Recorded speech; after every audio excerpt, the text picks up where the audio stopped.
Welcome, PBA LBC League Bowlers. I am Neil Stremmel, your PBA Director of Rules and Equipment, and today I'm joined by François Lavoie, who is a PBA champion, PBA superstar, and I'm glad to have you with me today. Thank you. How'd I do with your name? That was pretty good. That was a good effort. All right, good effort. I'll keep working on that.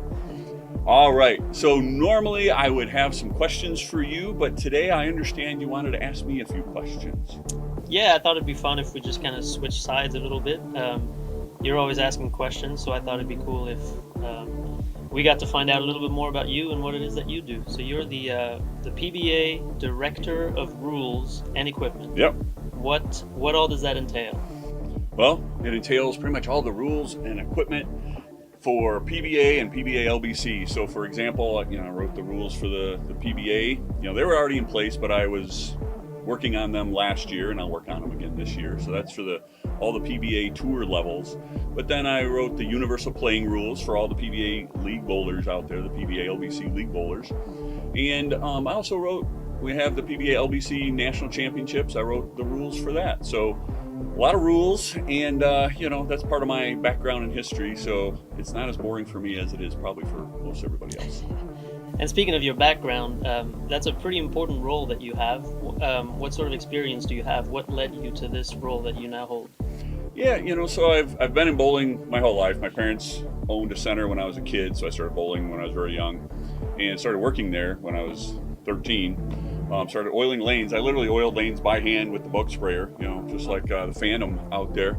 And that's, what got me excited about bowling, just being a bowler, but also then kind of doing some stuff behind the scenes. And I went to college. I'm a mechanical engineer, and I worked in aerospace and nuclear power, but then I got back into bowling and started working for bowling headquarters. And I worked in equipment specifications, and so I guess that's why I also have equipment as part of my title. Great. It sounds like we're in good hands. I hope so. I've been doing this for a while, and I definitely don't make everybody happy with all the decisions that need to be made, but that's just part of it, and just try to keep moving things forward the right way in the right direction. And you said the other part of your title has the word equipment in it. How in-depth do you get with all that? Yeah, so as an engineer, I guess I got into equipment when I started with bowling headquarters. And so now with the PBA, that's part of my job as well. So I do the testing of bowling balls for the PBA. So out on tour, I'll test, bowling balls as you guys are coming off the lanes. But I also have a lab right here at Bolero Wauwatosa.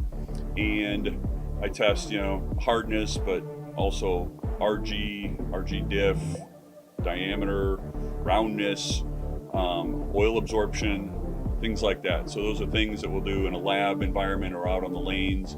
But then I'm also looking at the balls that you guys are using to make sure, everything's fair and equitable. So it sounds like there's actually a science behind the decisions that get made. Yeah, I've pretty much said my whole time in bowling that if we're going to make a change, if I'm going to be involved in making a change, it's going to have something to do with science and data. It's just not going to be, this is what somebody thinks or the direction somebody thinks we should go for whatever reason. It's always science-based and data-driven. Very nice. That's very informative. Very informative. Thank you very much. Yeah, thank you. That's what I try to do. So now, a question for you. Okay. So you've had another good year.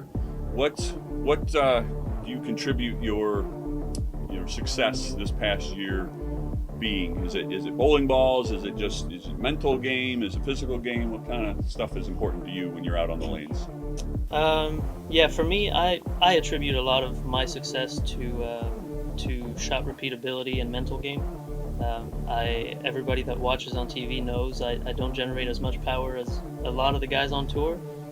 In fact, if I compare myself to the guys on tour, I'm on the lower side of the rev rate and power. So I have to make up for that with other things, such as the mental side of things, and my repeatability and my accuracy. So I think a lot of my success so far has been attributable to that, and the fact that I've been pretty opportunistic with the chances that I've had. When I've bowled on TV, I've fared really well, and so I've taken advantage of the opportunities I've had.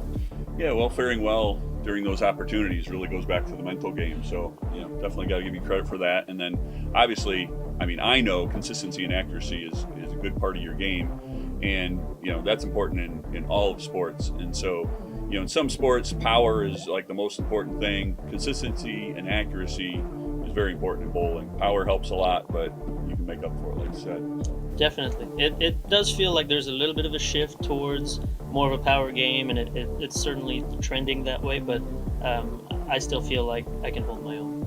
All right, well, that's some good questions. I appreciate it. And I hope everybody out there in PBA LBC leagues have seen this, watched this, understood what we're talking about, and hopefully learned something out there. And always remember out there to support our sport. Thank you.